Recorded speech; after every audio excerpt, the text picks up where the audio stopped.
Have you ever wondered if those who risk their lives to protect ours receive fair compensation when injured in the line of duty? The current workers' compensation system paints a startling picture. Consider the story of Officer Daniel Podsiadly.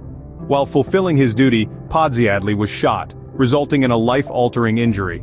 But the fight didn't end there. He then faced a financial battle.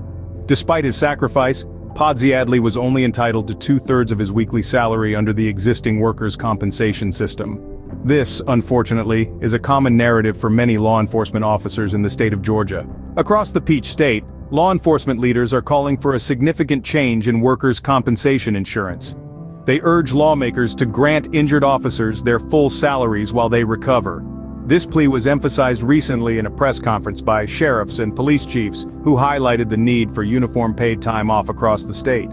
The disparity in the current system is glaring. Some jurisdictions offer full pay for a limited time while others do not.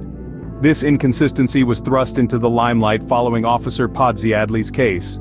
Scene script: State Senator Emanuel Jones has drafted legislation aiming to ensure full salary for officers receiving workers' compensation benefits. The current system, established in 1920, caps benefits at a maximum of $675 per week. This system, prevalent across most states, was designed to limit wage replacement benefits to discourage fraudulent claims.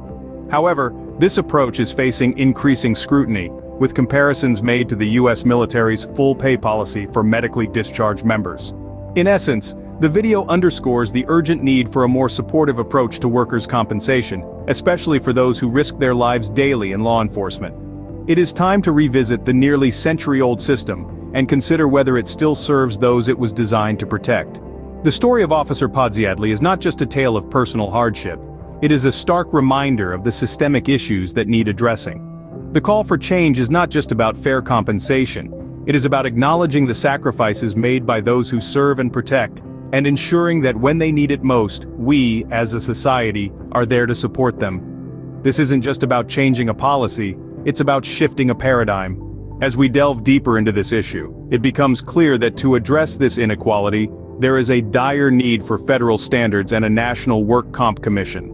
The current state-by-state approach leads to inconsistencies and unfair treatment.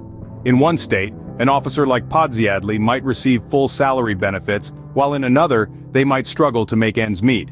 A national commission could ensure uniformity and fairness.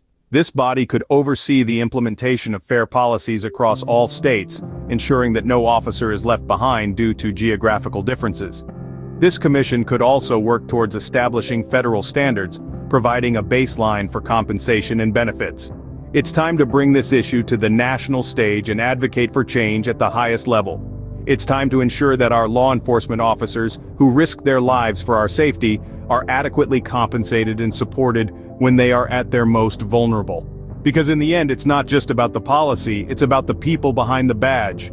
As we continue to peel back the layers of this complex issue, we must not overlook another critical aspect: the prevalence of post-traumatic stress disorder, or PTSD, among law enforcement officers.